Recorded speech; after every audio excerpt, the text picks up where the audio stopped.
शुक्रिया गुंजन।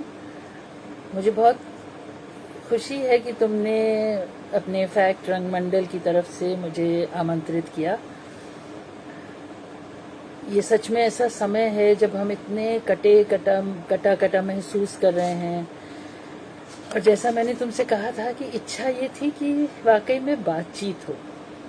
ये जो एक तरफा बोलना होता है ये तो हम कर ही सकते हैं वैसे भी तो बड़ी ज़रूरत है कि बातचीत हो। और इसीलिए मैं कोशिश ये करूँगी कि बहुत कम कुछ पॉइंट्स ही कहूँ इस विषय पर, या कि जो मैं महसूस कर रही हूँ वो कहूँ।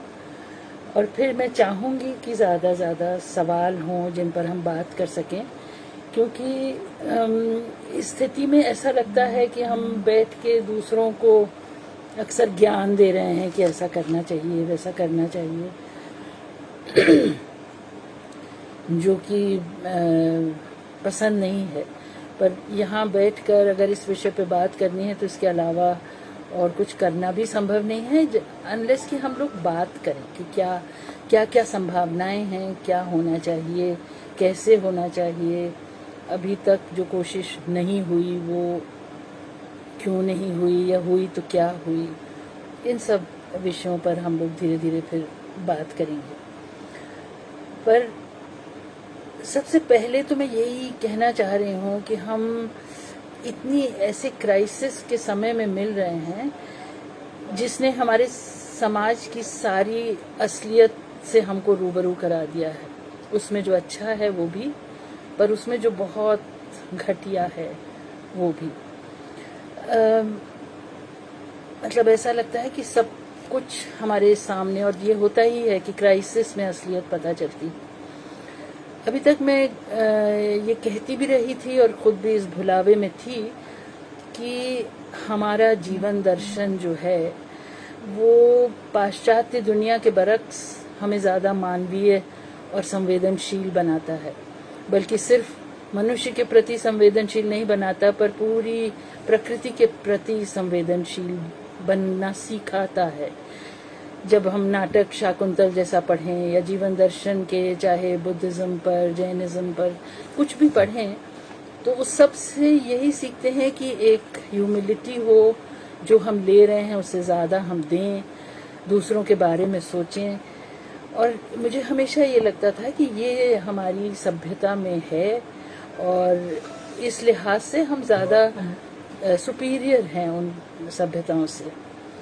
पर पहले भी शायद कभी कभी फॉल्ट लाइंस दिखी थी अपने समाज की, और मगर उस समय ये लगता था कि अब ये जो धीरे धीरे जिस तरह का बाजारवाद आ रहा है, कैपिटलिज्म आ रहा है, पाश्चात्य वो आ रहे हैं, कुछ गलत किस्म के इन्फ्लुएंसेस भी जो आ रहे हैं, उसकी कारण ये सब डिस्टॉर्शंस हैं हमारे यहाँ।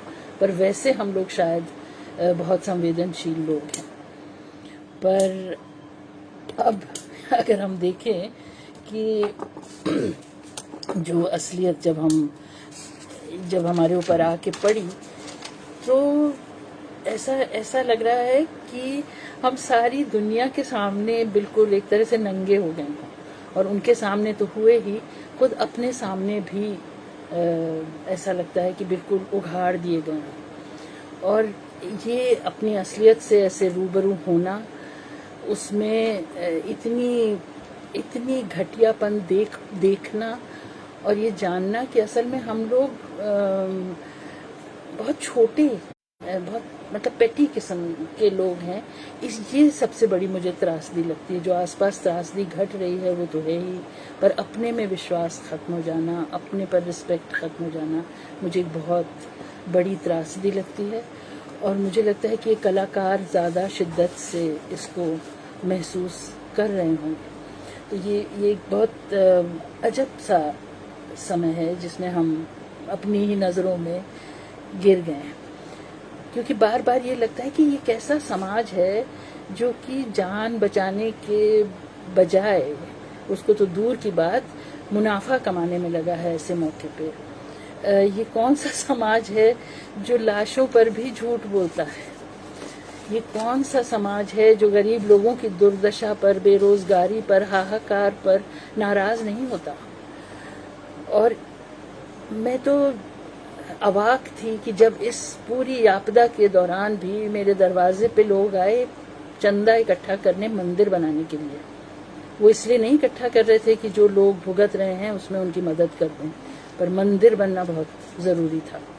और जहाँ मतलब ऐसा समाज जहाँ जान की कोई कीमत ना हो, वहाँ पर हम ये सोचें कि लोग कलाओं को, कलाकारों को, उसकी संवेदनशीलता को, कला जो एक ज़्यादा सूक्ष्म अनुभव देती है उसके बारे में सोचेंगे, ये एक तरह से मूर्खता ही लगती है। इतना असंवेदनशील समाज हमें आसपास इस समय दिखा है कि उसमें ये संभावना और भी क्षीण लगती है। तो ये मैं सब बहुत ही दुखी मन से कह रही हूँ। और ये पहचानना फिर कुछ मतलब अपनी कलाकार दोस्तों मित्रों में भी ये देखना कि कैसे सब हाहाकार के बीच अपनी आंख बंद कर लेते हैं लोग, ये इसने भी मुझे अंदर से बहुत तोड़ दिया। मतलब ऐसा लगा कि हम क्या सोचते रहे इतने दिन, किस भुलावे में रहे, किस दुनिया में रहे, ये क्या था जिसको हम मान के चलते थे। और तो इसीलिए अब ये लगता है कि सांस्कृतिक गतिविधि की इम्पोर्टेंस क्यों होगी, जिसमें जैसा जैसा आज का समाज है उसमें इससे संस्कृति कर्म से किसी को कोई सीधा ठोस फायदा नहीं होता। ये बहुत ही इंटेंजिबल किस्म का फायदा है जो कि बहुत हमको लगता है कि बहुत ज़रूरी है अच्छा इंसान बनाने के लिए, एक अच्छी मानसिकता बनाने के लिए। पर उस सब के बारे में सोच कौन रहा है? तो जहाँ पर ये स्थिति आ जाए तो वहाँ पे कलाओं की तरफ कोई ध्यान देगा नहीं। और हम लोग भी एक अपने मतलब इतना प्रयास नहीं कर पाए कि जनता में एक आदत डाल दें कलाकर्म की, देखने की, उसकी ललक की, उसमें हिस्सा होने की। ये हमारा फेलियर है कि हम नहीं कर पाए। और इसी कारण से हमारी कोई कॉन्स्टिट्यूएंसी नहीं है। तो जब हम सरकार की बात करें तो वो लोग तो सिर्फ उन चीज़ों पर ध्यान देते हैं जिसकी बड़ी कॉन्स्टिट्यूएंसी है, कलाकारों की कोई कॉन्स्टिट्यूएंसी नहीं है। तो जो मुझे लगता है कि एक बहुत बड़ा काम हमारे लिए है वो ये कॉन्स्टिट्यूएंसी बनाना है। और फिर इस पर बात हो सकती है कि वो कैसे बनाई जाए, उसके लिए क्या किया जाए। और दूसरी चीज़ मुझे ये भी लगती है कि खासतौर से हिंदी क्षेत्र में कि कलाकारों के लिए कोई रिस्पेक्ट नहीं है, कलाओं के लिए भी और कलाकारों के लिए भी, और ख़ासतौर से रंगमंच के लिए। इसके भी बहुत से कारण हैं, चाहे वो भाषा को लेकर हों, चाहे वो लिटरेसी के कारण हों, चाहे वो इंडस्ट्री के न होने के कारण हों, चाहे एक अपनापन न लगना भाषा से उसके कारण हो। पर ये सही है कि ये पूरा प्रदेश ऐसा है जहाँ पे कलाकार के लिए सम्मान नहीं है। तो यहाँ पे कहीं ज़्यादा मतलब गहरी लड़ाई हम लोगों को लड़नी होगी ये सम्मान बना पाने के लिए। और ये देखो, अगर आप लोग सब जानते हैं कि हम अगर सरकारों, और ये सिर्फ इस सरकार की बात नहीं है, हम शुरू से देखें तो कितना कम हिस्सा कलाओं के डेवलपमेंट के लिए रखा जाता है और वो भी घटता ही चला जाता है हर समय। और अब तो कुछ ऐसा है कि हर चीज़ कला का हिस्सा होती जा रही है कि कोई भोज के लिए भी कुछ पैसा, कई करोड़ जो छोटा मोटा पैसा है इसके लिए, कलाकर्म के लिए, वो भी कहीं कहीं और चला जा रहा है। और हम में से कोई सवाल नहीं पूछ पा रहे हैं कि वो कहाँ जा रहा है, क्यों जा रहा है, कैसे जा रहा है, और क्यों, कितना हमें इसके लिए ज़रूरत है और बेसिक होने की ज़रूरत है। तो ये जो लड़ाई करने की ज़रूरत है, लंबी है लड़ाई और लड़नी पड़ेगी, जिसमें मतलब कलाकारों के महत्व को रेखांकित करना पड़ेगा। ये बहुत ज़रूरी है। जैसे कि मैं अक्सर जब पहले देखती थी कि यही चीज़ बहुत दुख देती थी कि एक रेपर्टरी ग्रांट में कलाकार का मानदेय 6,000 रुपये है।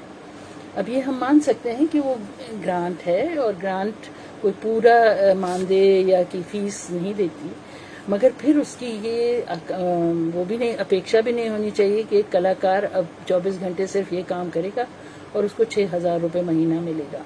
क्या इतना तो हम अपने घर में मदद करने वाले लोगों को भी इससे ज़्यादा देते हैं, तो क्या कलाकार की यही अहमियत है कि वो उसको इतना मिले?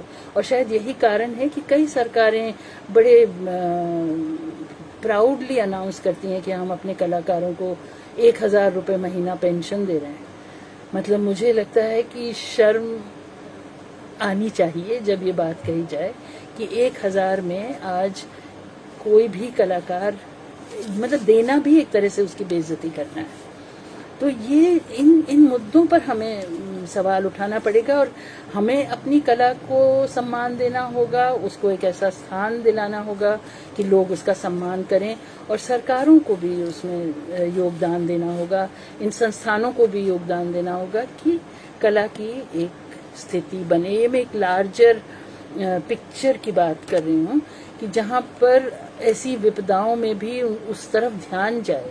उसके लिए जब तक ये एक बेस फाउंडेशन बना हुआ नहीं होगा तब तक मुझे नहीं लगता कि ये ध्यान किसी का भी इस ओर जाएगा, और अगर जाएगा तो इसी तरह के टोकन में जाएगा जो कि मुझे ज़्यादा पीड़ादायक लगता है और ज़्यादा ह्यूमिलिएटिंग लगता है इसके बजाय कि लोगों को, क्योंकि क्यों कलाकार को एक स्थिति में मतलब मैं कई बार ये सोचती हूँ कि क्या ज़रूरत पड़ने पर अपने किसी जॉइंट सेक्रेटरी या सेक्रेटरी को सरकार 2,000 रुपये की पेंशन देगा मदद करने के लिए? कभी सोचेगा कि वो ये ऐसा करे? नहीं सोचेंगे शायद। पर ये हम कलाकार के साथ कर सकते हैं जो अपनी ज़िंदगी लगा देता है अपनी फ़न के लिए, उसकी तैयारी के लिए, और ज़िंदगी भी बस एक काम चलाओ स्तर पर जीता है, उसको हम ऐसा ट्रीट कर सकते हैं। तो इस स्थिति को मेरे ख्याल से हमें बदलने की बहुत ज़रूरत है सबसे पहले। और फिर इस आपदा के दौरान ये भी उभर कर आया कि क्योंकि रंगमंच एक सामूहिक कला है और लाइव कला है, इसलिए सबसे ज़्यादा असर या आघात कहना चाहिए रंगमंच पर पड़ा हुआ है, उस पर सबसे ज़्यादा नुकसान हुआ है। ना लोग इकट्ठे हो पा रहे हैं कि इकट्ठे काम ही करते रहें, चलिए नहीं दिखा पा रहे किसी को, पर एक बहुत बड़ा हिस्सा सीखने का, अपने आप को ज़िंदा रखने का एक कलाकार का होता है कि हम तैयारी करें, कुछ आगे के बारे में सोचें, कुछ मिल के बात करें। वो भी इस दौरान लॉकडाउन में नहीं हो पाया। तो न ऑडियंस को दिखा पाने की स्थिति में है, ना अपनी आर्ट प्रैक्टिस करने की स्थिति में है।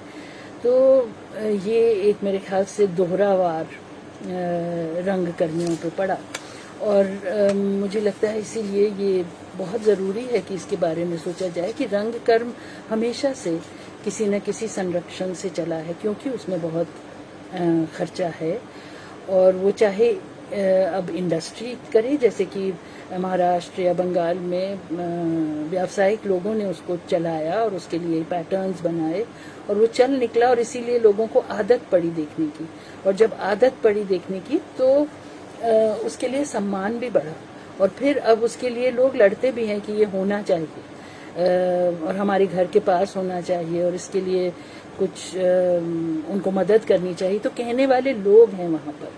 तो एक मेरे ख्याल से व्यावसायिक रंगमंच की बहुत ज़रूरत है। तो ये तो एक लार्जर उसकी मैंने बात की। मैं इसीलिए बहुत जल्दी अपनी बात कहूँगी जिससे कि हम थोड़ी बात ज़्यादा कर पाएँ, मतलब डिस्कशन ज़्यादा कर पाएँ। दूसरा पहलू है कि जो ये आपदा आई इस दौरान बहुत से इंडिविजुअल्स ने, छोटी छोटी संस्थाओं ने अपने स्तर पर कोशिश की कि कलाकारों को, कलाओं को किसी तरह ज़िंदा रखा जाए, एक निरंतरता बनी रहे, और अपने अपने पर्सनल स्तर पे जितने अपने पहचान वालों को जो पता चलता रहा उनको मदद कर पाए। पर संस्थाओं के स्तर पर, चाहे वो सरकार है, चाहे वो सरकार के मातहत जो बहुत सारी या कि ऑटोनमस संस्थाएं हैं जो संस्कृति कर्म से, मतलब चाहे जोनल सेंटर्स हों, हर जगह की संगीत नाटक अकादमियाँ हों, या कि ये जो ट्रेनिंग इंस्टीट्यूशंस हों, इन सब को जो मुझे लगता है कि पहल करके कुछ नए तरीके ढूंढने चाहिए थे कि हम कैसे मदद कर पाएँ। मेरे ख्याल से कोई भी ये नहीं चाहता कि उनको सिर्फ मतलब पैसा दे के मदद की जाए। उन्हें ये लगता है कि कुछ हमें काम करने का भी मौका मिले। तो ये एक जो ज़रूरत है उसको कहीं ना कहीं मेरे ख्याल से ढूंढना चाहिए था इन संस्थानों को। बिल्कुल शुरू में तो खैर सभी बहुत अफरा तफरी में थे, किसी को नहीं मालूम था कितना लंबा चलेगा, क्या होगा। पर धीरे धीरे मेरे ख्याल से ये ज़रूरत उनको भी सुनाई पड़ रही होगी कि लोग बहुत मुश्किल में हैं, लोगों को मदद करने की ज़रूरत है। तो मुझे लगता है कि किया जा सकता था। कुछ इंडिविजुअल संस्थाओं ने किया भी जहाँ जहाँ लोगों के लिए संभव था। तो अगर मैं सिर्फ जो मैं बैठी सोच रही थी कि क्या कर सकते थे, अगर सोचते, और ज़्यादा गहराई में तो मैंने अभी सोचने का मुझे समय नहीं मिला, पर मैं सोचने लगी कि सरकार तो अपने स्तर पे सीधे सीधे अपने सारे कल्चरल डिपार्टमेंट जो अलग अलग स्टेट्स में हैं उनके ज़रिए या जोनल सेंटर्स के ज़रिए पता करके कि किन बुज़ुर्ग कलाकार हैं, सीनियर कलाकार हैं या कोई बीमार हैं, किनको ज़रूरत है, उनको फ़ौरन कुछ धनराशि मदद के तौर पे, वो तो एक स्तर है जो सरकार को करना ही चाहिए था। और वो इमीडिएटली कर सकती थी, चाहे वो कोई कमेटी बिठा के करती, चाहे अपने इन संस्थानों से सुझाव लेके नाम चुनती, पर वो कर पाना चाहिए था। और वो 1-2 हज़ार रुपये की मदद नहीं, पर सरकार को जो शोभा देता है वैसी मदद हो सकती थी। और इस तरह की कुछ नई ग्रांट स्कीम्स भी निकाली जा सकती थी जो कि अलाउ करती कि सब संस्थाएं अपने अपने स्तर पे कुछ ऑनलाइन नया इनिशिएटिव कर पाएं। बहुत तरह की इस तरह की संभावना अभी जो ग्रांट स्कीम्स हैं वो वही production grant scheme, repertory grant scheme, जिसमें कि सब इसी कंफ्यूजन में घूम रहे हैं कि अगर हम कर नहीं पा रहे हैं तो हमको पैसा मिलेगा कि नहीं मिलेगा, अगर हमारे कलाकार मिल नहीं पा रहे हैं तो क्या हम रिहर्सल का वो खर्च दिखा सकते हैं कि नहीं दिखा सकते। और वहाँ से कहीं से कोई ये जानकारी हमें मिल नहीं रही है किसी को भी कि वो कैसे इस नई स्थिति को कैसे इसका आकलन कर रहे हैं, कैसे इसको एक्सेप्ट करेंगे और क्या करेंगे। तो ये जो एक इनसेंसिटिविटी है या कि इनडिफरेंस कहना चाहिए कि उनको कोई फर्क नहीं पड़ता कि किसको क्या परेशानी हो रही। तो जो सरकार के स्तर पे है, मेरे ख्याल से जो हम डिमांड भी कर सकते हैं वो ये कर सकते हैं कि इस तरह की इमीडिएट राशि दे पाने की संभावना होनी चाहिए। और इसके लिए अगर संभव हो तो जैसे कॉरपोरेट सोशल रिस्पॉन्सिबिलिटी वाला जो पूरा फंड है कॉरपोरेट्स का, उसमें एक क्लॉज होना चाहिए कि for emergency help to the artists, जिससे कि एक जैसे उनके उसमें लिस्ट है कि वो किन चीज़ों में मदद करेंगे, उसमें कहीं भी कलाओं का नाम नहीं है, पर वो न भी वो कहने पर भी जोड़ा नहीं गया है। बहुत से लोगों ने हमने जाके मिल के भी ये बात कोशिश की कि उसमें जोड़ा जाए, पर उसमें ये कहा जाता है कि उसमें मना तो नहीं किया, आप कहिए तो मिलेगा आपको भी, पर वो न भी हो, पर हम ये जिद कर सकते हैं कि ये आपदा देखने के बाद इसका एक प्रोविज़न उसके ज़रिए बनाया जाए। हम ये भी कह सकते हैं कि पीएम केयर्स फंड में एक सब फंड बनाया जाए जो इस तरह की इमरजेंसी, ख़ास तौर से कलाकारों के लिए जो बहुत वल्नरेबल हैं, जिनको कोई और सेक्शन नहीं है जो देख पा रहा है या देखेगा या उनकी देखभाल करेगा। तो ये कुछ चीज़ें कही जा सकती हैं, क्योंकि ये नहीं हम कह सकते कि अब तो गुजर गया, अब क्या, किसको मालूम कि आगे क्या होने जा रहा है। इसी तरह से मुझे लगता है कि अगर हम संगीत नाटक अकादमी की बात करें तो ये जो समय था इसमें ये भी कुछ शायद नई स्कीम्स के बारे में सोच सकते थे, क्योंकि उनकी जिम्मेदारी है कलाओं का प्रमोशन, कलाकारों की देखभाल, उनका मतलब उनके काम को आगे बढ़ा पाने की जिम्मेदारी, चाहे वो लोक कलाकार हों चाहे शहरी कलाकार हों, उनकी जिम्मेदारी है। तो उसके तहत नई स्कीम्स अकेडमी तो ज़रूर ही बना सकती थी, क्योंकि यहाँ पे सृजनात्मक लोग हैं, उसका हिस्सा हैं और वो सोच सकते थे और कर सकते थे। तो वो गवर्नमेंट की तरह ब्यूरोक्रेटिक और इनडिफरेंट होना उसका ये बहुत दुख देता है। जैसे मैंने देखा कि वो बहुत से पुराने कार्यक्रम अपने दिखा रहे थे, उससे वो ठीक है, कुछ है जो हम देख पा रहे हैं उनके आर्काइव्स का, मगर अगर नए कार्यक्रम, ऐसे कार्यक्रम जो ऑनलाइन हो सकते हैं, ऐसे कुछ फेस्टिवल्स जो ऑनलाइन हो सकते हैं, लोगों ने ऑनलाइन नाटक किए, लोगों ने सोलोज तैयार किए, या कि वो सोलोज की एक स्कीम अनाउंस कर सकते थे, या कि 2 लोगों के नाटकों की स्कीम अनाउंस कर सकते थे, जो जिसका एक फेस्टिवल हर हफ्ते हो या कि इकट्ठे हो, तो बहुत से युवा लोगों को भी मौका मिलता, नई तरीके और गतिविधि बनी रहती। मतलब 3 तरह की चीज़ें होती हैं। एक तरह का क्रिएटिव सेटिस्फैक्शन मिलता कलाकारों को, दूसरा ये कि एक निरंतरता बनी रहती कलाकर्म की, जो हम सब बैठे बैठे घर में ये घबराहट कि हम तो कुछ कर ही नहीं पा रहे हैं, वो थोड़ी कम होती, संभावना होती कि यहाँ कर सकते हैं। और तीसरा कि कुछ आर्थिक सहायता इस बहाने लोगों को मिलती। तो इसी को ध्यान में रखते हुए मुझे लगा कि एकेडमी को बहुत ज़रूरत है कि इतने लोग हैं जो अपने अपने क्षेत्र में कलाकर्म कर रहे हैं, और हर समय, मतलब समय नहीं होता अकादमी के पास और साधन भी नहीं होते कि उन सब के साक्षात्कार हों, वो किस तरह का काम कर रहे हैं उसका डॉक्यूमेंटेशन हो।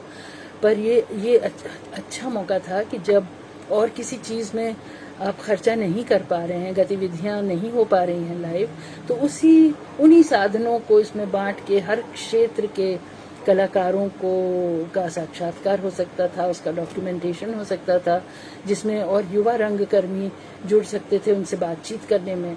और फिर क्योंकि ये सब सामान इकट्ठा होता, रिकॉर्डिंग्स होती, तो एकेडमी का अपना संसाधन भी बढ़ते उसमें, और साथ में फिर इनकी ट्रांसक्रिप्शन का काम भी युवा लोगों को दिया जा सकता था जो लिखना पढ़ना जानते हैं, तो उनको भी थोड़ी आर्थिक सहायता मिलती। तो मुझे लग रहा था कि ये समय पूरे साल भर का, मेरे ख्याल से हम कम से कम 200-400 कलाकारों की का डॉक्यूमेंटेशन इस दौर में कर सकते थे, और उससे कितनी तरह के, कितनी स्तर के फ़ायदे हमको होते। और ये बहुत बहुत ज़्यादा खर्चीला भी नहीं था, एक स्कीम छोटी सी बनाने की ज़रूरत थी जिससे कि ऐसा होता। तो इसी तरह से कुछ पब्लिकेशन का काम बांटा जा सकता था लोगों को, कि संस्कृत कर्म पर या कि कलाओं पर जो भी काम, मतलब परफॉर्मिंग आर्ट्स पर, जो संगीत नाटक अकेडमी का क्षेत्र है, उस पर काम कर सकें। मतलब ये तो ऐसे इमीडिएटली सोचने पर जो कुछ चीज़ें याद आई कि इनमें ऑनलाइन भी संभव था, लोगों का एक जने का बस एक से मिल के फॉलो करने का काम था, और बहुत सारा एक रिच आर्काइव्स इस दौरान में तैयार होता। हम नटरंग के ज़रिए सोचते रहे, कुछ थोड़ा किया भी, पर हमारे पास वो साधन नहीं है कि हम ये करवा पाते, पर इन संस्थाओं के पास तो साधन हैं और वो कर सकते थे। और फिर तीसरा मुझे लगता है कि जो शिक्षण संस्थान है, प्रशिक्षण संस्थान है, राष्ट्रीय नाट्य विद्यालय या कि मध्य प्रदेश का नाट्य विद्यालय या कि भारतीय हिंदू नाट्य अकेडमी, इस तरह के जो संस्थान हैं, इनके लिए भी मतलब इनका क्षेत्र है प्रशिक्षण का। प्रशिक्षण के लिए ये बार बार बात होती है कि कैसे हम ज़्यादा से ज़्यादा लोगों तक ये प्रशिक्षण पहुंचा पाएँ। कारण जी इसको लेके बहुत व्यथित भी रहते थे और बहुत रेस्टलेस रहते थे कि कैसे पहुंचाया जाए, और इसी के तहत राष्ट्रीय नाट्य विद्यालय का एक्सटेंशन प्रोग्राम शुरू हुआ था। तो ये बहुत अच्छा मौका था जब अलग अलग तरह के प्रशिक्षण के मॉड्यूल्स, ऑनलाइन मॉड्यूल्स सोचे जा सकते थे। इसमें भी ये लेक्चर्स की सीरीज सोची जा सकती थी, जिसमें कि हमारे लिए ये भी संभव था इस समय तो कि सबसे अच्छे से अच्छे देश, मतलब देश के अंदर और विदेशी एक्सपर्ट्स को बुलाया जा सके, जो कि शायद संस्थानों में कई बार हम अफोर्ड नहीं कर पाते हैं उनको बुलाना रखना। मगर ये एक ऐसा समय था कि ज़्यादा बृहद समाज को एक तरह की ट्रेनिंग मिलती। राष्ट्रीय नाट्य विद्यालय और इस तरह के विद्यालय ये भी कर सकते थे कि ये जो नाटक उनके पास रिकॉर्डेड हैं उनको दिखाएं, पर उसके संग एक, क्योंकि वो प्रशिक्षण पर जोर है, तो उसके संग उस नाटक पर बातचीत करने वाला कोई हो जो उसकी खासियत दिखाए, जो उसमें प्रोडक्शन में जो एलिमेंट्स हैं नोटिस करने के, उनके वो ध्यान आपका बटाए। तो समझ, नाटक देख के जो समझ बनती है, और ऐसे अगर 50 नाटक हम लोगों को दिखा पाते और उनके बारे में बात कर पाते, उनके नाटककारों के बारे में, उनके निर्देशकों के बारे में। तो एक कितना बड़ा जानकारी का क्षेत्र हमारे रंगकर्मियों के लिए या जिनको शौक है इसमें वो बन पाता। ये मैंने एक बार पहले भी कहा था कि एक ऐसा समय था जब हम थिएटर अप्रिसिएशन प्रोग्राम्स करके ज़्यादा एक बृहद समाज को रंगमंच में दिलचस्पी क्रिएट कर सकते हैं। अपने रंगकर्मियों के लिए तो वो ज़रूरी है ही, मददगार है ही, पर नाट्य विद्यालय और ये जो और प्रशिक्षण केंद्र हैं, ये इस तरह के थिएटर अप्रिसिएशन कोर्सेज बहुत अच्छी तरह कर सकते थे इस ऑनलाइन उसमें। तो और इसमें भी बहुत से प्रशिक्षकों को, बहुत से कलाकारों को कुछ ना कुछ मौका मिलता कि वो मतलब इससे जुड़ें, तो कुछ आजीविका के भी साधन मिलते हैं। और ये कि जो सेटिस्फैक्शन होता है कि हम लोगों तक अपनी बात, अपने तरीके, मेथडोलॉजीज़ की बात तो मतलब टुकड़ा टुकड़ा हुई, पर अलग अलग संस्थाओं ने की, बहुत से ग्रुप्स ने की। मैं बीच बीच में देखती रही कि कौन कौन लोग, कोई मेथडोलॉजी पर, कोई वर्कशॉप, कोई एक्टिंग एंड स्पीच वर्कशॉप पर। इन संस्थानों को इसमें पहल लेनी चाहिए थी, जिससे कि एक उसकी मतलब क्रेडिबिलिटी होती है और ज़्यादा लोगों तक वो मतलब पहुंच भी सकता था। तो मेरे ख्याल से किसी भी संस्थान ने बहुत ठोस ढंग से इस दिशा में सोचा नहीं। तो ये ही हम कह सकते हैं अब तो, क्योंकि वो आपदा ख़त्म सी नज़र आती है, पर हम ये कह सकते हैं कि ये बहुत अनसर्टन एरिया है, इसकी तैयारी अभी भी की जानी चाहिए। और अगर ऐसा लॉकडाउन न भी हो तो भी ये एक समानांतर स्तर पे ये सब गतिविधि चलने की संभावना अब बनी है, तो इसको बनाए रखना चाहिए और इसका इस्तेमाल मुझे लगता है कि करना चाहिए। और बस तीसरा पहलू जिसके बारे में जो गुंजन ने टॉपिक दिया था कि प्रशिक्षण के बारे में क्या हो इस दौर में, तो ये है तो बड़ा ट्रिकी सवाल, क्योंकि बहुत ही दुविधा है इसमें। थिएटर एक लाइव आर्ट फॉर्म है जहाँ पर ज़्यादातर सीखना सिखाना एक दूसरे के संग होके ही सीखा जाता है। और ये नाट्य विद्यालयों में तो जब संग रहते हैं छात्र, तो उसमें एक दूसरे से अक्सर ये बात होती है कि जितना विद्यालय से सीखे हों या न सीखे हों, पर एक दूसरे से बहुत सीखे, उनकी कलाओं के बारे में, उनके समाज के बारे में और उनके अपने तौर तरीक़ों के बारे में। तो वो जो एक तरह का एनरिचमेंट है वो सब मिसिंग होगा। तो इसीलिए मतलब दुविधा ये है कि क्या रंग कर्म या कि रंग प्रशिक्षण रोक दिया जाए इस दौर में। अगर 1 साल 1.5 साल तो निकल ही गया, क्या और 1 साल चले तो रोक दिया जाए, या कि कोई तरीका ढूंढा जाए कि वो किसी न किसी स्तर पर चलता रहे, एक उसमें भी निरंतरता बनी रहे, एक जागरूकता बनी रहे, नए नए क्षेत्रों के बारे में ज़्यादा गहराई से सोचने का समय मिले।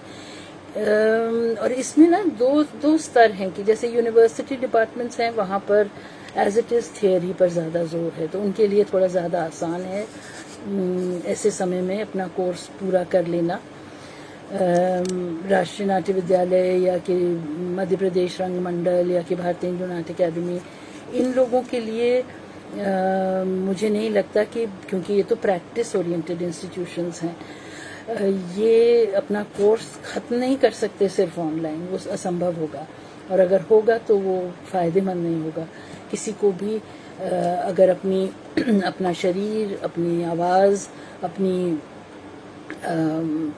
मतलब अपनी संभावनाएं, पोटेंशियल जब तक खोजने का मौका न मिले, और वो रंगमंच में बिना साथ हुए संभव नहीं है और बिना ऑडियंस के सामने किए भी संभव नहीं है, तो मुझे लगता है कि वो इनकम्प्लीट रहेगा। तो हम क्या इन दोनों के बीच का कैसे बैलेंस हो, मुझे लगता है वो बैलेंस बड़ा ज़रूरी है। मैं ये नहीं बिल्कुल भी कहूँगी कि इसको फ़िलहाल होल्ड पे रख दिया जाए, क्योंकि ये जो गैप होगा वो बहुत ख़तरनाक होगा बहुत सारे स्तरों पे। एक तो जो भी छात्र हैं वो जिस आशा से आए हैं, वो अगर मतलब एक इंटेलेक्चुअल स्टिमुलस हर समय न मिलता रहे, तो वो मतलब वो दिशा ही खो जाती है एक तरह से।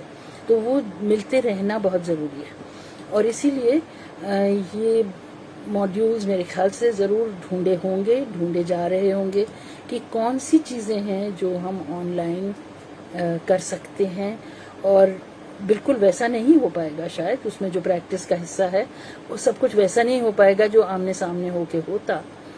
पर अगर हम हिसाब लगाएं तो जो मान लीजिए 50% या कि 60% या 70% प्रैक्टिस होता है, उसकी प्रतिशत कम हो जाएगी अब, ऐसा मुझे लगता है कि वो शायद 30 या 40% ही रह जाए कि जब भी जुड़ेंगे स्टूडेंट्स तभी वो कर पाएंगे प्रैक्टिस। पर उस दौर में रोकना नहीं चाहिए प्रशिक्षण, और उसके बहुत सारे कारण हैं। जो एक तो मैंने कहा कि इंटेलेक्चुअल स्टिमुलस रुकना नहीं चाहिए और इस समय का इस्तेमाल करना चाहिए। हमारे छात्र अक्सर जो प्रैक्टिस के लिए आते हैं कुछ पढ़ते लिखते नहीं, तो ये बहुत अच्छा समय है जब ये पढ़ने की तरफ, थोड़ा जानकारी लेने की तरफ ध्यान जाए, गहराई में जाने की तरफ ध्यान जाए या ध्यान दिलाया जाए, तो ये एक अच्छा मौका है। और दूसरी जो खतरा है कि जब इस तरह की गतिविधि रुकती है तो फिर सरकारों को, ये जिनके मन में वैसे ही इसकी कोई बहुत अहमियत नहीं है, ये मौका मिलता है कि लगे कि हाँ ये तो वैसे भी इसके बिना अगर नहीं आना चाहते छात्र तो फिर छोड़ें, बंद ही कर दें। तो ये भी थोड़ा सब लोग ध्यान रखें कि ये दिशा भी बड़ी खतरनाक है, और ये ना सोचें कि ये संभव नहीं है। मुझे लगता है कि ये आज के माहौल में बहुत संभव है। तो इसको कैसे आप बैलेंस करें, ये संस्थानों को भी सोचना होगा, पर वो जेन्युइन एक डायलॉग होना होगा। ये मांग करना कि जैसा पहले होता था वैसे ही हो, ये बहुत अनरियलिस्टिक है। मेरे ख्याल से अगर आप देखें कि छोटे बच्चे जो नर्सरी में पढ़ते हैं या फर्स्ट में पढ़ते हैं, उनका जितना सीखना सोशलाइजेशन से होता है, वो भी उसको खो रहे हैं। जो लोग पहली बार कॉलेज पहुंचते हैं और वो अब 1.5 साल निकल गया बिना कॉलेज जाए, वो भी बहुत कुछ खो रहे हैं। वो वैसी शिक्षा नहीं पा पाएंगे, वैसा माहौल नहीं पा पाएंगे जो उनको वहाँ जाके मिलता। तो वैसे ही मेरे ख्याल से इन विद्यालयों में भी ये स्थिति होगी कि बहुत कुछ खोएंगे। पर अब एक ऐसी अनप्रेसिडेंटेड स्थिति है जिसमें ऐसा होगा तो शायद होगा, पर उसमें बेस्ट क्या हो सकता है जब खुलेगा वापस, उसको खोजना चाहिए। पर फिलहाल उस ट्रेनिंग को कंटिन्यू रखना चाहिए, और ये भी समझना चाहिए कि जो भी मतलब, क्योंकि मैंने वहाँ काम किया तो मैं समझ सकती हूँ कि राष्ट्रीय नाट्य विद्यालय जैसे जो संस्थान हैं या जो भी संस्थान स्टेट्स के भी जो गवर्नमेंट के सपोर्ट से चलते हैं, तो उस पर बहुत सी गवर्नमेंट के प्रेशर्स भी काम करते हैं।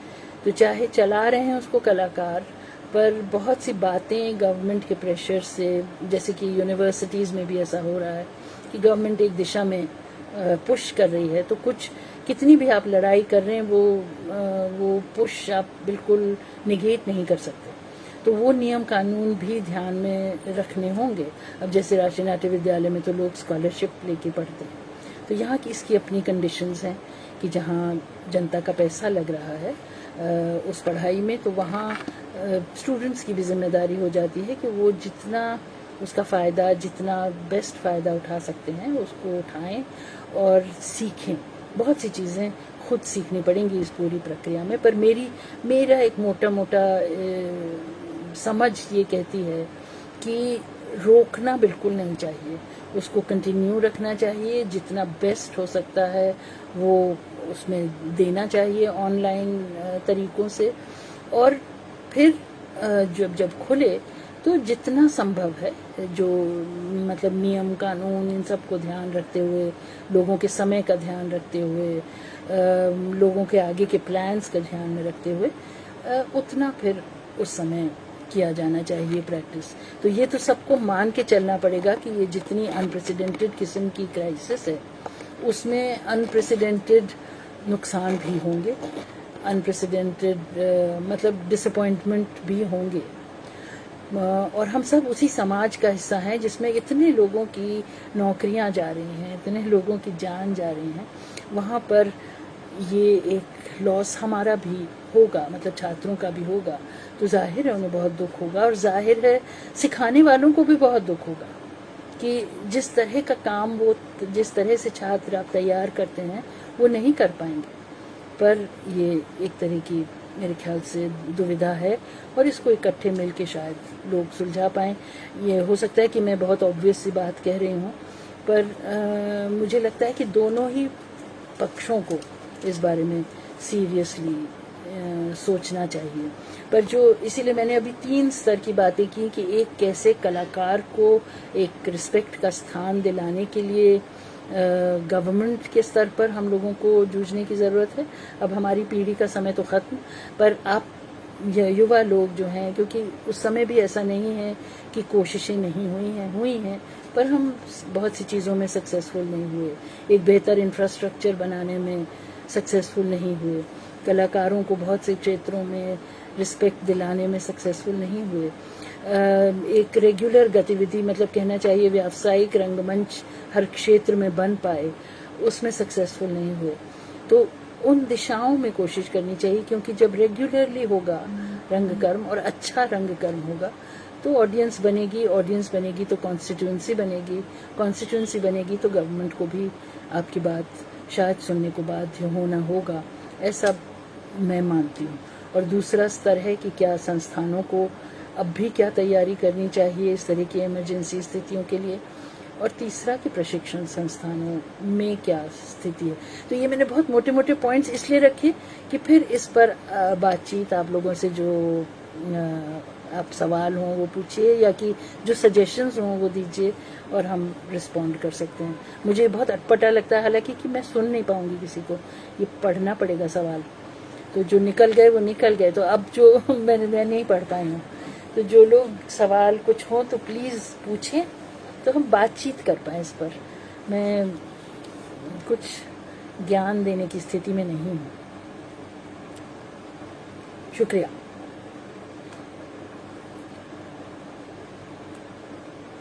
नमस्कार। क्या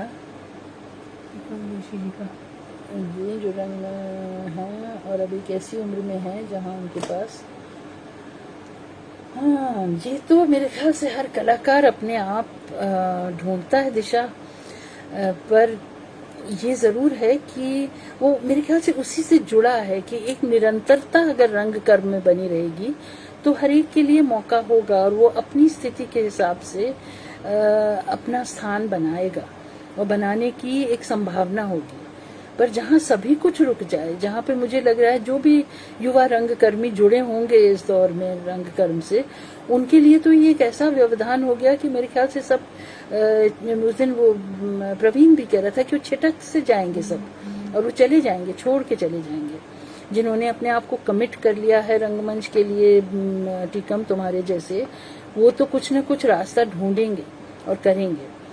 तो और ढूंढना हर एक को खुद ही पड़ेगा, हम सबको अपने अपने तरीके से, पर हम फिर भी थोड़ी ज़्यादा ठोस ज़मीन पर हैं।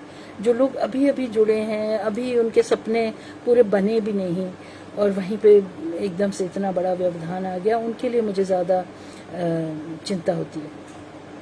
अच्छा, मैं जल्दी थोड़े से देख लेती हूँ, नहीं तो निकलते जाते हैं। अधिकांश रंगकर्मी अब सवाल व मांग करने से डरते हैं, उनके अंदर डर बैठ गया है कि सवाल करेंगे।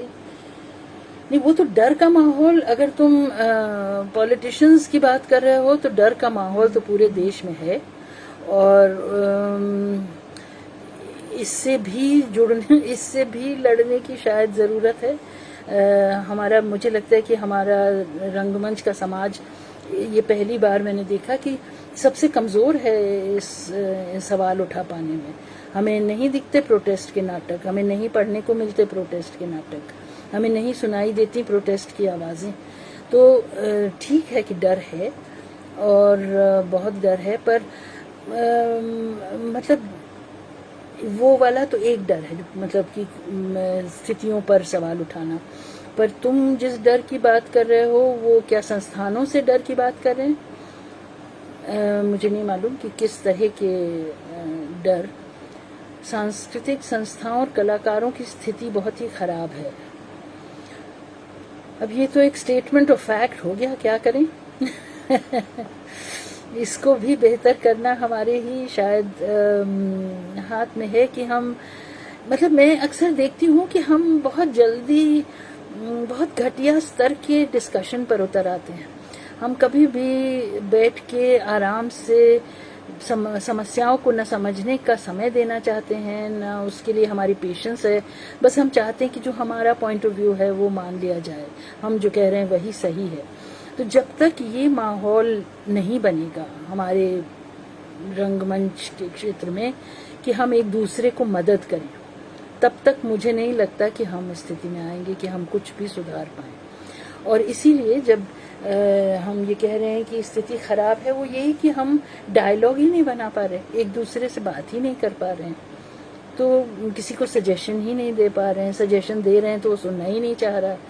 तो ये जो स्थिति है वो मुझे बहुत परेशान करती है कि क्यों नहीं हम लोग एक दूसरे की बात सुनने को तैयार हैं, क्यों नहीं हमको ये लगता कि दूसरा जो कह रहा है वो वैलिड है।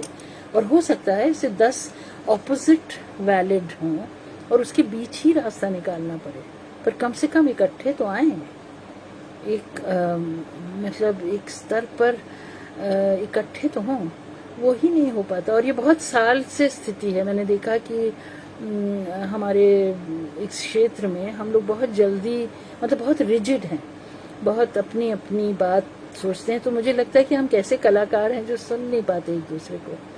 कलाकारों के तो ये खासियत होनी चाहिए। Cultural institutions are crumbling because we have created weak infrastructures. तो बिल्कुल सही बात है कि मतलब कौन से इंफ्रास्ट्रक्चर की हम बात कर रहे हैं, तो ये भी कि जो स्ट्रक्चर्स हैं, इंस्टीट्यूशनल स्ट्रक्चर्स, उनको कैसे डिस्टॉर्ट किया जा सकता है आसानी से, ये आज नज़र आ रहा है कि वो बिल्कुल ही मतलब क्रम्बल ही कर जाएं। और एक इंफ्रास्ट्रक्चर है जो फिजिकल इंफ्रास्ट्रक्चर है, जो वो भी बहुत ही कमज़ोर है हमारे देश में, कि आप न दें आर्थिक सहायता इंडिविजुअल ग्रुप्स को, मगर एक नेटवर्क तो हो, स्पेसेस का हो, सुविधाओं का हो, जिसको लोग इस्तेमाल कर सकें। मतलब ये दोनों स्तरों पे इनको स्ट्रेंथन करने की ज़रूरत है। और उन चीज़ों के लिए जो सबके लिए हैं, उसके लिए तो बहुत ही लड़ने की ज़रूरत है, इकट्ठे होकर फिर से नए सिरे से। पहले की लड़ाई हो चुकी, जो हो चुकी, नहीं, कुछ ज़्यादातर चीज़ों में सक्सेस नहीं मिली। और हाँ, ये सही कह रहे हो प्रवीण कि सचिव और अध्यक्ष की पोस्ट पर कोई नहीं है, तो फिर निर्णय लेना ही कितना मुश्किल हो जाएगा। तो ये भी तो एक कहीं ना कहीं प्रेशर बनाने की ज़रूरत है कि डिसीजन हो इस बारे में, इनको मतलब पोजीशंस को भरा जाए और इस पर निर्णय हो। तो क्योंकि तभी आप किसी को जवाबदेही के लिए मजबूर कर सकते हैं, किसी की कहीं किसी स्तर पर, ऊपर से लेके नीचे तक, सिर्फ सांस्कृतिक संस्थानों में नहीं, पूरे देश में किसी की किसी चीज़ के लिए जवाबदेही नहीं। कोई भी कुछ भी बोल रहा है, कर रहा है, तो अकेले सांस्कृतिक संस्थाओं के बारे में हम कैसे कहेंगे कि वो ठीक हो जाएंगी। तो इसमें कहीं ना कहीं हमारा दखल बहुत ज़रूरी है। इसके लिए बहुत ज़रूरी है कि हम उसके बीच में इंटरवीन कर सकें। कलाकारों का कला को छोड़ आर्थिक तौर पर खुद को स्वस्थ रखने के लिए अन्य क्षेत्र में आप कैसे देखती हैं? क्या ये समय की मांग है जो आगे आने वाले समय में बदलेगा?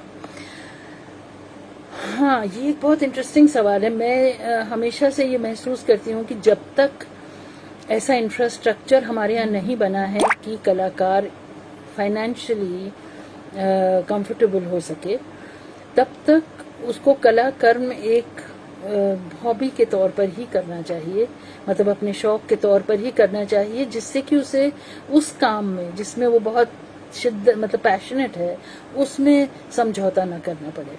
उसका मतलब आर्थिक सोर्स कहीं और से हो, फाइनेंशियल सपोर्ट कहीं नौकरी से हो या किसी भी और काम से हो, और फिर वो रंगमंच करे जो कि पहले था। जब हम बात करते हैं कि हम मतलब कारंजी का ज़माना या मतलब वो दौर up to the 70s 80s तक ऐसा था कि लोग अक्सर किसी स्कूल में नौकरी करते थे, कहीं नौकरी करते थे और साथ में रंगमंच करते थे, तो अपनी अपनी पसंद का रंगमंच कर पाते थे। पर आज जब सिर्फ इस पर आप निर्भर हो जाएंगे तो आपके पास कोई चारा नहीं होगा इसके अलावा कि जो भी जहां भी फंड्स मिल रहे हैं वैसा ही काम करें। तो वो घटिया काम के लिए मिल रहा होगा तो आप घटिया काम करने को मजबूर हो जाएंगे, तो और या कि बहुत इनसफिशिएंट मिल रहा होगा तो वैसा काम करने को मजबूर हो जाएंगे। तो मुझे लगता है कि ये शायद ज़रूरी है। ये बहुत अच्छा एडवाइस नहीं है, पर मुझे लगता है प्रैक्टिकल एडवाइस यही है। महाराष्ट्र जैसी जगह में जहाँ कलाकार या एक्टर्स नाटक करके भी कमा पाते हैं वहाँ पे इसकी ज़रूरत नहीं है, पर हम हिंदी क्षेत्र में ख़ास तौर से जहाँ पे ये नहीं संभव वहाँ पर मेरे ख्याल से शायद ये ज़रूरी हो।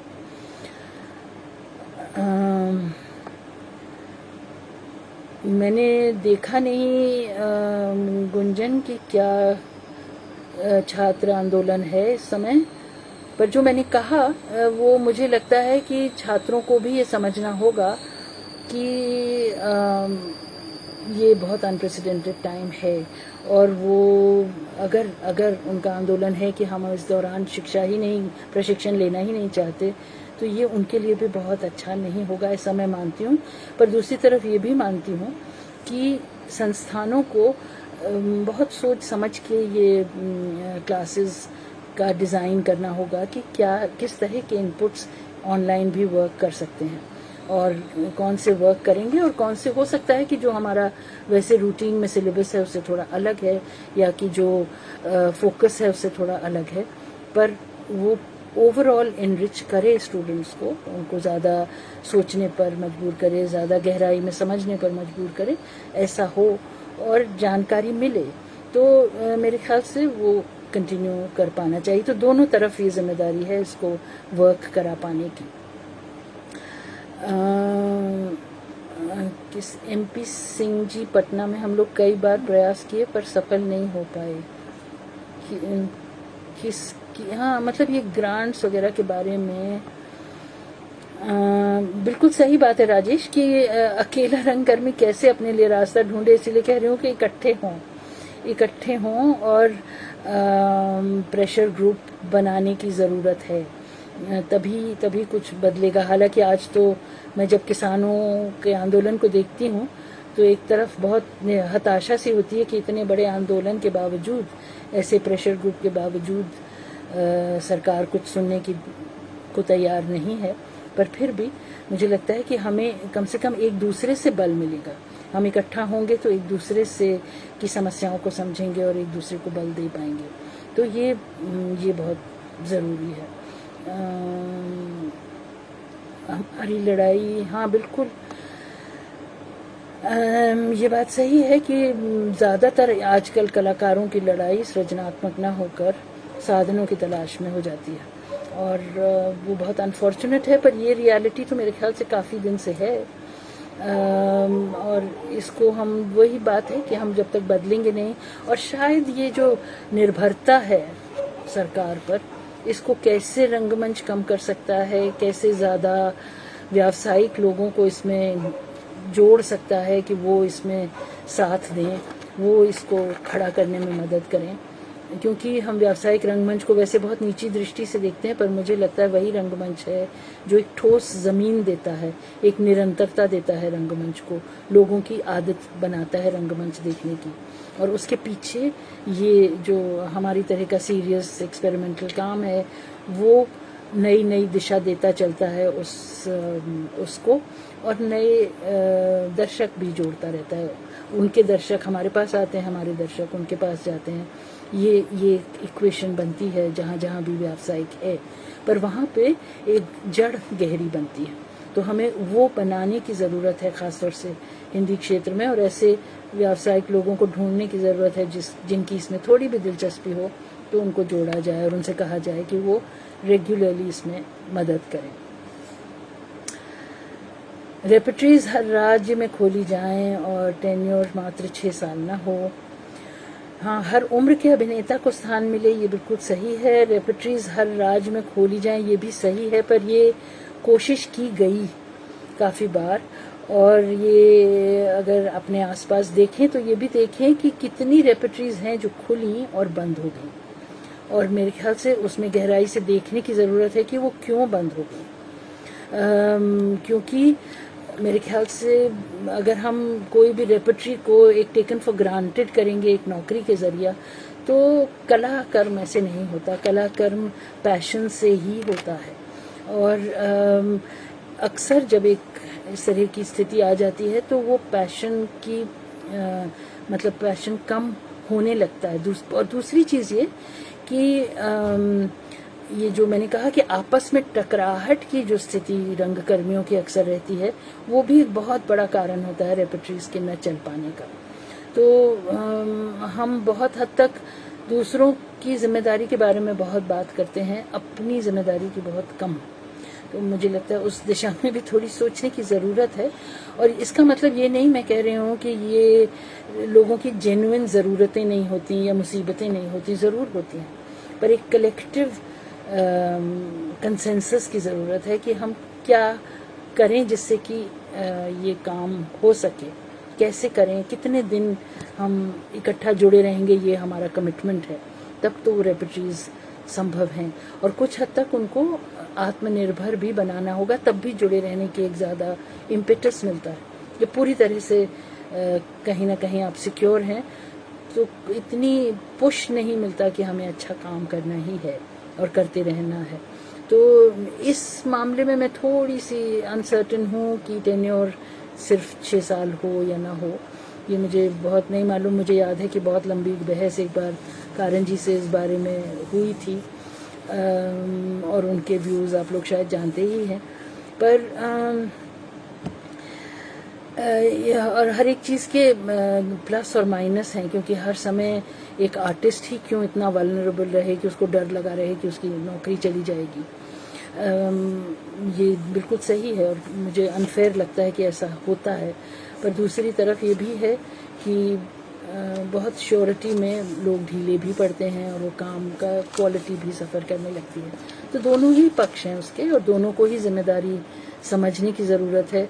किसी ने बीच में नेपोटिज्म की बात की थी, तो ये हमारा मेरे ख्याल से राष्ट्रीय कैरेक्टर लगता मुझे कि फेवरेटिज्म, और इसको कैसे छूटेगा मुझे नहीं मालूम। हम लोग तो अपने भगवान को भी रिश्वत देते हैं, तो लोगों को क्यों नहीं देंगे, ये अब समझ में नहीं आता मुझे। और हम अपने आप को ही बदल सकते हैं, दूसरों को बदलना बहुत मुश्किल है। तो ये सबको अपने अपने स्तर पर निर्णय करना होगा। बायो बबल क्या होता है मुझे मालूम नहीं है, पर किसी ने पूछा है कि बायो बबल के तहत ऑफलाइन पढ़ाई के सुझाव। मतलब अगर ये है कि थोड़े से लोग इकट्ठे होके रहें, तो वो मेरे ख्याल से बहुत संभव नहीं होता। और आजकल तो थोड़े से भी कलेक्टिव में डर है, और कोई भी संस्थान मेरे ख्याल से जिम्मेदारी नहीं लेना चाहेगा कि किसी की भी स्थिति गंभीर हो जाए तो वो क्या करें, क्योंकि उनके ऊपर ये दबाव है कि आप न करें शुरू, और वो अपनी पहल पे अगर शुरू करेंगे और ऐसा कुछ होगा तो फिर कौन जिम्मेदारी लेगा। और जैसा आपने कहा कि कोई लोग ही नहीं हैं जो कि ये जिम्मेदारी लेने की स्थिति में हो, तो ये और भी सवाल मुश्किल हो जाता है। तो इसीलिए ऐसी स्थिति में मुझे लगता है कि जो संस्थानों पे ये प्रेशर डाला जाए कि अच्छे कोर्सेज ऑनलाइन किए जाएं, पर उनको करना बहुत ज़रूरी है ऐसा।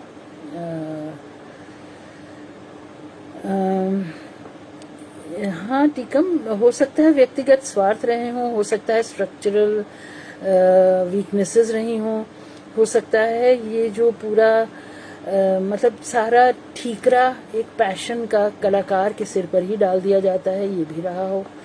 क्योंकि ये मुझे कॉन्स्टेंटली लगता है कि सारी, जैसे टीचर्स के संग होता है कि सारी मोरालिटी और एथिक्स टीचर्स के सिर पे थोप दी जाती है कि आप कैसे पैसे के बारे में सोच सकते हैं। ऐसे ही कलाकारों के बारे में कहा जाता है कि आप कैसे सोच सकते हैं। तो लोगों को ज़िंदा रहना है, और वो अगर कुछ मांग करते हैं तो वो भी सही है। तो ये दोनों तरफ वर्क करता है, और इसीलिए मतलब ऐसा है कि हम सब वो समझते हैं कि ये दोनों पहलू वैलिड हैं, पर अब इन दोनों के बीच कैसे रास्ता निकाला जाए ये हम सब मिलकर ही कर सकते हैं, ये मैं मानती हूँ, क्योंकि दोनों तरफ वैलिड पॉइंट्स हैं। ग्रांट के बारे में आप मेरे ख्याल से हम लोगों को मिलके आवाज़ उठाने की ज़रूरत है। ये बहुत ही दुख की बात है कि सरकार को ऐसा लगता है कि वो अगर आपको 50,000 भी देती है तो वो आप पर एहसान कर रही है। उनको ये पता होना चाहिए कि अगर थिएटर में ख़ास तौर से जब कोई 5,000 फीस देता है तो उसका अर्थ क्या है कि अगर 10 लोग जुड़े हैं जिन्होंने 1 महीने रिहर्सल की है और आप उनको 15,000 भी दे देंगे तो कितना मिलेगा एक जने को, और वो क्या करेगा, उसका ओढ़ेगा, बिछाएगा, क्या करेगा।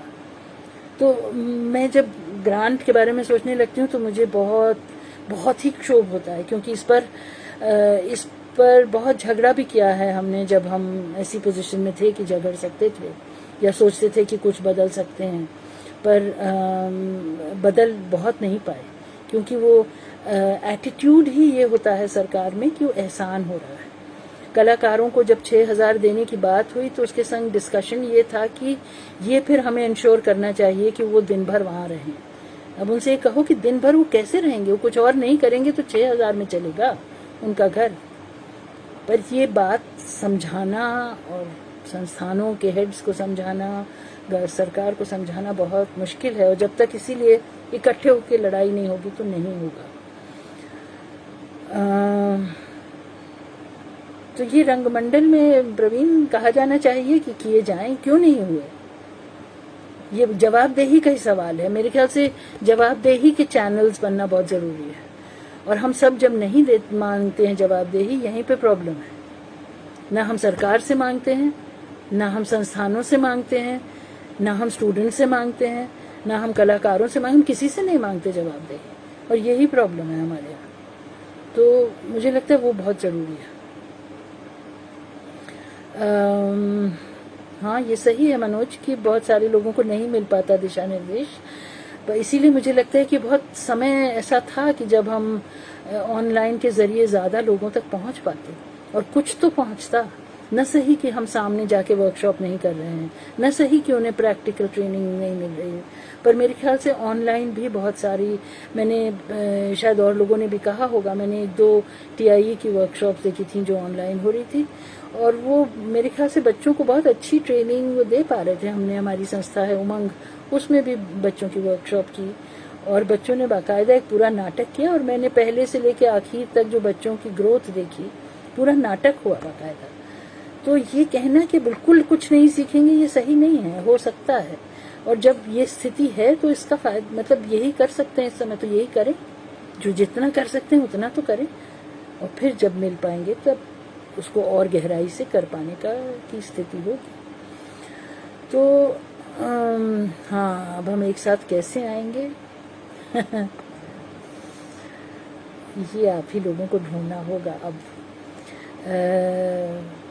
मेरे ख्याल से ये जब तक ज़रूरत महसूस नहीं होती कि ऐसा न करने से हम सबको कितना नुकसान हो रहा है, तब तक साथ आना शायद मुश्किल है। पर ऐसे फोरम्स बनाने चाहिए और पहल की जानी चाहिए जिससे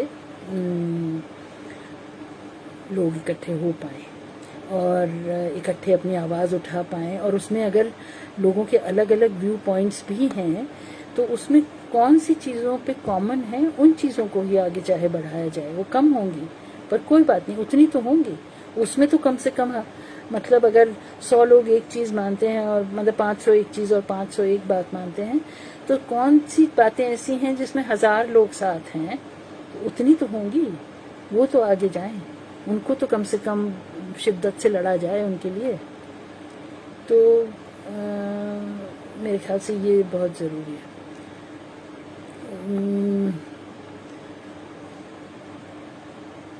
हाँ प्रवीण, सही कह रहे हो तुम कि नहीं ले जाते हैं शायद, या हो सकता है ले जाते हों और वहाँ माना ना जाता हो। हमें नहीं मालूम कि क्या सही है और क्या नहीं, तो इसीलिए उस पर मैं कमेंट नहीं करूँगी, क्योंकि मैं जानती नहीं हूँ कि संस्थानों की आजकल क्या मजबूरियाँ हैं, क्या प्रेशर्स हैं, कैसे वो लोग काम कर रहे हैं। क्योंकि हम देख रहे हैं कि हर तरह के संस्थान कोलैप्स हो रहे हैं, हर एक की ऑटोनॉमी ख़त्म हो रही है, हर एक पर ऊपर से निर्देश आ रहे हैं। तो इन संस्थानों में क्या स्थिति है ये कहना मेरे लिए बहुत मुश्किल है, मैं जानती नहीं हूँ। अब मेरा संपर्क ऐसे किसी संस्थान से नहीं है जो सरकारी अनुदान से चलता हो, तो मैं इसके बारे में कमेंट नहीं कर पाऊँगी। पर आप लोग जो रंग कर्म में अब जुड़े हैं पूरी जोर शोर से, उन्हीं लोगों को इकट्ठे होना होगा, उन्हीं को आवाज़ उठानी होगी। और ये इससे न घबरा जाएं कि लोग डिसएग्री कर रहे हैं। ये बार बार कोशिश करनी होगी कि चलो अगर 10 चीज़ पे डिसएग्री कर रहे हैं तो 3 पे अग्री भी तो कर रहे हैं, उन 3 को ही आगे बढ़ाओ। तो यही इकट्ठा होने की एक लॉजिक है। और मेरे ख्याल से आप बड़े बड़े आंदोलनों से ये सीख पाए होंगे या देख पाए होंगे कि लोग जितना आप ब्रॉड फ्रेमवर्क रखते हैं उतने ज़्यादा लोग जुड़ते हैं, और उसमें फिर एक कंसेंसस की राजनीति बनाने की ज़रूरत होती है, और आज मेरे ख्याल से उसकी ज़रूरत है, तो वो करना चाहिए।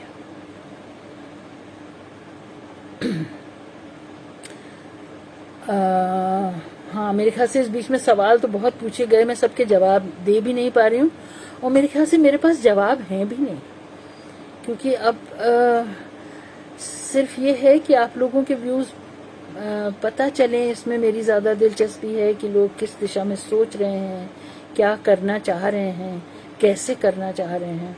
पर जहाँ जहाँ हमारे पास एग्जाम्पल्स हैं, हम उनसे सीखें कि किस दिशा में करने से, जैसे कि मैंने कहा कि महाराष्ट्र में एक तरह का रंग कर्म की जो वो है, ग्राउंड तैयार है, वो इसीलिए है कि व्यावसायिक रंगमंच वहाँ इतने दिन रहा, वो ट्रैवल करता रहा, नई ऑडियंस बनती रही। तो इसी तरह जब कारंजी रंगमंडल को दूसरे प्रदेशों में ले जा रहे थे, मतलब अंदर ले जा रहे थे, और नई ऑडियंस तैयार हो रही थी, वो एक बहुत अच्छा पहल थी। हमने जब तैयार किया था, जब रंजीत कपूर को अलग अलग 3 नाटक करके गए थे, तो वो भी एक कोशिश थी इस तरह का काम करने की, नई ऑडियंस बनाने की, और ये खोजने की कि क्या अगर अपने बल पर ये रंग कर्म किया जाए, सरकार की ग्रांट पे न डिपेंड करके, तो क्या वो सेल्फ फाइनेंसिंग हो सकता है। और कुछ ऐसा आभास हुआ था कि इसको सस्टेन करें तो हो सकता है। जाहिर है कंडीशंस वैसी नहीं होंगी जैसा कलाकार चाहेंगे, क्योंकि अगर आपको पता हो कि जैसे महाराष्ट्र जैसी जगह में बड़े से बड़े कलाकार जो फिल्मों के स्टार्स भी हैं, वो बहुत मुश्किल कंडीशंस में ट्रैवल करते हैं हर टूर पे। जब 15 दिन का टूर उनके लिए प्रोड्यूसर बनाता है, तो रात को बस में, कार में ट्रैवल करते हैं, अगले दिन जाके परफॉर्म करते हैं, एक सिंपल से कमरे में रहते हैं जिसका किराया बहुत ज़्यादा नहीं है। तो वो बताते हैं कि हर एक रात ट्रैवल करते हैं, एक रात कहीं रहने को मिलता है। तो ये श्री राम लागू ने बताया, और वो लोग करते हैं इसे जिससे कि रंगमंच कर पाएँ। तो हम लोगों को कहीं ना कहीं अपनी अपेक्षाएं भी बदलनी होंगी, ये सोच कि कैसे हम रंग कर्म करेंगे ये भी, और फिर एक बार वो बने तो शायद वो स्थितियाँ भी बेहतर हों। जैसे कि वहाँ पे हम मोबाइल थिएटर असम का देखते हैं, तो वो अपने कलाकारों को, बहुत से कलाकारों को बहुत अच्छा पे कर पाते हैं। तो ये पर व्यावसायिक लोग जुड़ने चाहिए। हम रंगकर्मी तो कलाकार हैं, इससे जब तक दूसरे जुड़ेंगे नहीं तब तक वैसा रंग कर्म नहीं हो पाएगा। और हम में से सब शायद व्यावसायिक रंगमंच में दिलचस्पी भी न रखते हैं, पर वो होगा तो वो एक ज़मीन तैयार करता है ऑडियंस की, रेगुलरिटी की, एक तरह के काम में फिनिश की। क्योंकि जब कोई प्रोफेशनल काम करता है तो उसको ये इंश्योर करना होता है कि काम की क्वालिटी बहुत अच्छी हो, काम चलाओ कि लोगों की आवाज़ सुनाई नहीं दे रही, कैसे खड़े होना है स्टेज पे ये पता ही नहीं है, कैसे बोलना है, कैसे अभिनय करना है, कैसे डिज़ाइन करना है, वो ढीलापन, उससे व्यावसायिक रंगमंच नहीं होता, और उससे ऑडियंस ऑर्डिनरी मतलब ग्रुप थिएटर की भी नहीं बनती, वो खोते जाते हैं हम ऑडियंस। तो क्वालिटी पर जोर देना तो बहुत ही ज़रूरी है, और सबको आत्ममंथन की भी बड़ी ज़रूरत है। मैं अक्सर देखती हूँ कि यंग कलाकारों को लगता है कि वो जो कर रहे हैं बहुत अच्छा कर रहे हैं, और ऐसे बहुत से हैं जो बेसिक जानकारी भी जिनकी नहीं है रंगमंच की। तो ये खुद आत्ममंथन वो नहीं करेंगे तो जाहिर है वो पूछेंगे भी नहीं किसी से कि क्या गलत है, और जाहिर है फिर वो बेहतर भी नहीं होगा। तो ये भी सब सवाल बहुत बड़े हैं।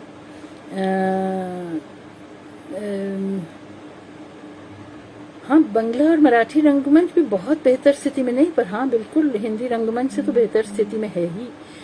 मराठी खास तौर से, क्योंकि उनका रंगमंच जो व्यावसायिक रंगमंच है वो अभी भी किसी न किसी रूप में चल रहा है। उतना लोकप्रिय अब नहीं है, क्योंकि अब ऑनलाइन प्लेटफॉर्म्स भी आ गए, ये सब भी हो गया, फिल्में भी मराठी में बहुत बनने लगी, वो सब है, पर फिर भी यहाँ से बेहतर स्थिति है। और कल ही मैं अपनी एक मराठी क्लासमेट से बात कर रही थी, सुहास जोशी से, तो वो कह रही थी कि हमने वो वाला प्ले अपना बहुत जल्दी बंद कर दिया, सिर्फ 50 शोज़ किए हमने। तो मैं यही हंस रही थी कि हिंदी में हम 50 शोज़ कर दें तो हम तो सेलिब्रेट करें उसको। वहाँ पे 50 शोज़ ऐसे हुए कि जो चला नहीं, तो उसने सिर्फ 50 ही शोज़ किए। तो वो कह रही थी कि हमारे बहुत से नाटक 1000-2000 शोज़ हुए हैं। मतलब हम करते हैं, ट्रैवल करते हैं, एक 15 दिन की टूर में कम से कम 20 या 23 शोज़ करते हैं। तो ये स्थिति अभी भी है महाराष्ट्र में। बंगाल में ऐसी अब नहीं है, क्योंकि उनका रंगमंच घुमंतु रंगमंच नहीं था, तो नई ऑडियंस नहीं बनती उसमें। वो वहीं पे स्थित रंगमंच था उनका, व्यावसायिक रंगमंच। तो चलिए वो तो एक दूसरी हिस्ट्री की बात है, मैं उसमें नहीं जाऊंगी। पर यहाँ पे हमें उसकी गहरी जड़ें बनाने की बहुत ज़रूरत है।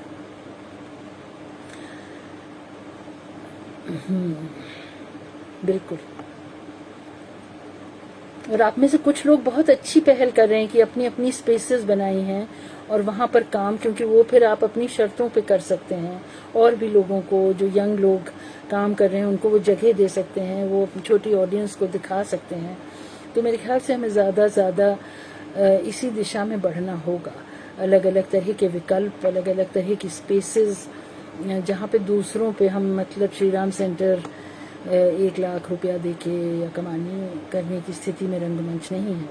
तो यही शायद विकल्प, जो मैं बहुत से यंग लोगों का देख रही हूँ कि बड़ी हिम्मत है उनकी कि उन्होंने ऐसा किया, हम लोग अपने समय में ऐसा नहीं कर पाए। तो ये बहुत अच्छी पहल है, और शायद यही दिशा बनेगी हमारे यहाँ रंगमंच करते जाने की दिशा।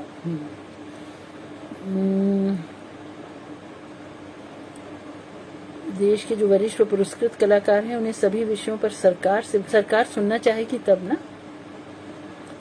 मतलब हम जाके क्या कहेंगे उनसे कि हमारी बात सुनो। तो ये मेरे ख्याल से अब आप लोगों को वरिष्ठ लोगों पर निर्भर होना छोड़ देना चाहिए। आपके पीछे हम हो सकते हैं, पर आगे आप ही को होना होगा। सो वो हमारा समय अब उतना नहीं है, और इसीलिए मैं कह रही हूँ कि ये तभी होगा जब आप लोग। अंजना पूछ रही, मुझे कभी कभी लगता है प्रोफेशनल थिएटर इंस्टीट्यूशंस पूरा फोकस परफॉर्मर बनाने में लगाता है। We have lost our teaching systems. Institutions को अगर बचाना है देन वी नीड एक, बिल्कुल सही बात है अंजना, बिल्कुल। परफॉर्मर तो बनाना है, पर टीचिंग सिस्टम्स पर बहुत काम की ज़रूरत है हमारे यहाँ। जैसे बंसी ने किया, या कि और भी बहुत लोगों ने किया। हमने राष्ट्रीय नाट्य विद्यालय में भी कोशिश की कि सिस्टम्स को क्रिएट किया जाए, टीचर्स को क्रिएट किया जाए, अप्रेंटिसशिप में के ज़रिए उनको बनाया जाए। इसकी तो बहुत ज़रूरत है, और उसी की मतलब उसका लर्निंग ग्राउंड, वो वर्कशॉप्स भी थी कि वो एक मौका था जहाँ पे नए नए टीचर्स को ट्राई आउट किया जा सकता है, उनको मौका दिया जा सकता है। पर बिल्कुल सही बात है कि बहुत इंटेंसिव काम की ज़रूरत है टीचिंग सिस्टम्स पर, और इस पे बहुत काम हो सकता है, क्योंकि हमारी इतनी विविधता है हमारे पूरे देश में, अलग अलग तरह के थिएट्रिकल एक्सप्रेशंस की, कि हम किसकी किस स्ट्रेंथ को जोड़ें अपने काम से, ये हमारे पास अभी चॉइसेस हैं, अभी वो जिंदा हैं फॉर्म्स, और उनसे हम सीख सकते हैं। तो मुझे लगता है कि इस पर तो बहुत गहराई से काम की ज़रूरत है, और हमें युवा लोगों से पूछना चाहिए कि जो लोग टीचिंग में इंटरेस्टेड हैं उनके संग मिल के ऐसे कुछ ग्रुप की कौन एक्टिंग के इस पहलू पर और इस पहलू पर सिस्टम बनाएगा। तो मेरे ख्याल से इस पर आगे काम बढ़ सकता है।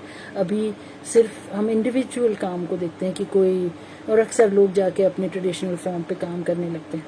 तो मेरे ख्याल से अगर ऐसी टीम्स बन पाएँ जो टीचिंग सिस्टम्स पे काम करें तो बहुत बहुत ही मदद होगी पूरे देश को और पूरे देश के रंगमंच को।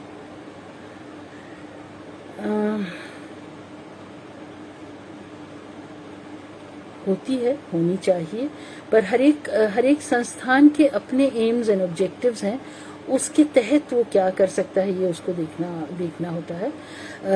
और ये मेरे ख्याल से काफ़ी क्लियर है कि किस संस्थान को किस तरह से वो मदद कर सकता है और किस कॉन्स्टिट्यूंसी को मदद कर सकता है। तो जैसे कि मैंने कहा था कि राष्ट्रीय नाट्य विद्यालय जैसे लोग प्रशिक्षण के लेवल पे मदद कर सकते हैं लोगों तक पहुंचने में, उनको प्रशिक्षण संबंधित मटेरियल उन तक पहुंचाने में मदद कर सकते हैं, उनकी टेक्निकल जानकारी बढ़ाने में तो मतलब एक ओवरऑल एक्सपोजर, जानकारी, लर्निंग का वो साधन है। और संगीत नाटक अकेडमी, जोनल सेंटर, सरकार, ये कल्चरल एकेडमीज़, इनका काम है उनके वेलफेयर के बारे में सोचना, उनके डेवलपमेंट के बारे में सोचना, उनके प्रमोशन के बारे में सोचना। तो उनको उस तरह की स्कीम्स पर फोकस करना चाहिए। तो मेरे ख्याल से ये डिवाइड हो सकता है, पर कोई सोचे इसके बारे में तब, कोई करना चाहे तब, कोई इसकी पहल लेना चाहे तब। और हो सकता है न सूझा हो इस सारी भगदड़ में, घबराहट में, एंजाइटी में। संस्थानों में भी असल में तो लोग ही काम करते हैं जो सब भुगत रहे होंगे इसका कहर कोरोना का। पर अभी भी सोचें तो आगे के लिए तैयारी होगी, आगे के लिए उसको किया जाना चाहिए। ये अनफॉर्चुनेट है कि अभी तक नहीं सोचा, पर न भी सोचा हो तो कम से कम आगे सोचें, ये मुझे ऐसा लगता है। तो उसी तरह के कुछ सुझाव मैं उसमें दे रही थी कि ये तो कुछ दिशाएं, मतलब इससे फिर डिस्कशन की बहुत स्कोप है कि क्या क्या और हो सकता है और किस दिशा में और काम हो सकता है। पर ये सोचने की बहुत ज़रूरत है कि जिम्मेदारी है, ये संस्थानों के पास साधन हैं और उन साधनों को हम कैसे ज़्यादा से ज़्यादा लोगों तक शेयर कर पाएँ, अपनी आर्टिस्टिक कम्युनिटी से शेयर कर पाएँ, ये उनकी जिम्मेदारी है और उनको निभानी चाहिए, ये मैं मानती हूँ। तो और ये बहुत महत्वपूर्ण है कि इस तरफ एक जवाबदेही बने। वो अपने अपने क्षेत्र में ही करें, पर करें, ये मेरी फीलिंग है। तो मेरे ख्याल से बहुत देर हो गई बात करते हुए, और कुछ आप लोगों के सुझाव होते तो बहुत अच्छा था। आप लोग अपने दुख बता रहे हैं मुझे, वो सब दुख मैं जानती हूँ और महसूस करती हूँ कि ये सही है, ऐसा हो रहा है। पर अब हमें ज़रूरत है क्रिएटिवली सोचने की कि क्या तरीके हों कि इससे निकलें, कैसे स्ट्रक्चर्स बनाएं कि हम इकट्ठे आ पाएँ, क्या तरीके हैं कि संस्थानों को सुझाएं कि वो ये करें, और फिर उनको प्रेशर डालें कि ये क्यों नहीं किया जा रहा, क्यों नहीं हो सकता। वो भी समझें, उनसे भी समझें कि उनकी क्या परेशानी है वैसा कर पाने में। तो मतलब ये बहुत मल्टी लेयर्ड काम है, पर हो सकना चाहिए अगर कलाकार इकट्ठे हों।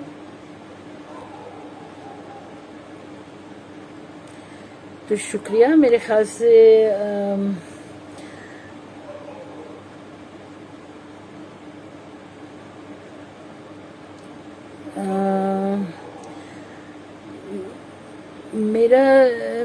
मेरी फीलिंग है कि उस समय इतना काम नहीं हुआ अजय, टीचर तैयार किए जाने का। मेरी जानकारी में कम से कम नहीं है, बल्कि अलकाजी साहब के समय तो जो लोग पढ़ा रहे थे उनको दरकिनार करके सारा चीज़ अलकाजी ही पढ़ाते थे। तो मेरे ख्याल से वो काम उस समय बिल्कुल नहीं हुआ। कारण जी ने इन वर्कशॉप्स के ज़रिए, बंसी ने, कारण जी ने थोड़ा बहुत टीचर्स तैयार करने की कोशिश की, और फिर बाद में और भी हम लोगों ने कोशिश की कि टीचर्स को तैयार करने की कोशिश करें, पर वो सस्टेन्ड ढंग से नहीं हो पाया, वो एक फॉलो अप उसका भी नहीं हो पाया। और इसीलिए वो मेरे ख्याल से कंसोलिडेट नहीं हुआ कि हम सिस्टम्स के बारे में जानकारी हमारी बने, सिस्टम्स के बारे, इसीलिए जो इंडिविजुअल लेवल पे, जैसे अगर बंसी ने एक अपना सिस्टम बनाया, पन्नीकर जी ने एक अपना सिस्टम बनाया, इस तरह धरतीयम ने अपना सिस्टम बनाया, तो वो तो हुआ, पर संस्थानों के स्तर पर टीचिंग सिस्टम्स हम नहीं बना पाए, जिसकी ज़रूरत है, क्योंकि वो सिर्फ क्षेत्रीय क्यों हों सिस्टम्स। उन सिस्टम्स अगर हम थांगता से कुछ सीख सकते हैं जो एक हर क्षेत्र के अभिनेता के लिए ज़रूरी है, तो हम क्यों ना सीखें, या कि कलरीपेट से सीख सकते हैं, या कि कुडियाट्टम से सीख सकते हैं, या नौटंकी से सीख सकते हैं, तो वो सबके लिए क्यों ना इस्तेमाल करें। पर उसके लिए उनकी जो खासियत है वो निकाल पाना बहुत ज़रूरी है, और उसके आधार पे नए सिस्टम्स बनाने की ज़रूरत है, और इसमें समय लगता है। तो लोगों को अपना समय देना होगा इस तरफ काम करने के लिए। तो जो लोग भी सीरियसली टीचिंग में इंटरेस्टेड हैं उनको इसके लिए जुड़ना चाहिए। और आप लोगों को जब भी कभी लगे कि ऐसी दिलचस्पी है, तो I would be very happy to join your effort. और अगर किसी भी स्तर पे मदद कर सकती हूँ तो करना चाहूँगी। मेरी बहुत दिलचस्पी है इन टीचिंग सिस्टम्स को बनाने में और कंसोलिडेट करने में, और उसकी दिशा ढूंढने में कि कैसे किया जा सकता है।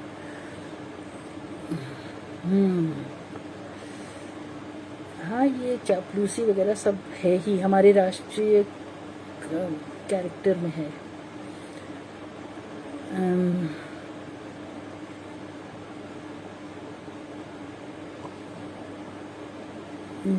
नेपोटिज्म के बारे में क्या राय हो सकती, कोई अलग राय नहीं हो सकती कि नहीं होना चाहिए। गलत है सरासर। पर हम सभी अपने अपने स्तर पे कोशिश करते हैं कि हम किसी को जानते हैं तो हमें फ़ायदा मिल जाए, फिर दूसरों से नाराज़ होते हैं कि उन्होंने काम करवा लिया अपना। तो ये सब है, हमें समझना होगा। जैसा मैंने कहा कि सब एक दूसरे पे छींटाकशी करते हैं, हम अपने बारे में नहीं सोचते कि हम क्या कर रहे हैं।